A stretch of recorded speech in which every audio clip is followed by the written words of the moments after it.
Assalamu alaikum. Shin ka taɓa samun wani kira ko sako wato text message cewa ka ci wata gasa ko ka samu wani kuɗi ko kyauta cewa danna wannan link ɗin don ka anshi wannan kuɗi?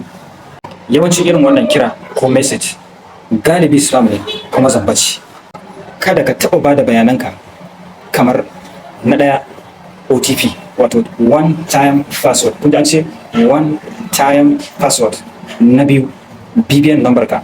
Kada a taɓa kiran ka ce ma daga banki ne ka ɗauki BBN ɗinka ka bayar.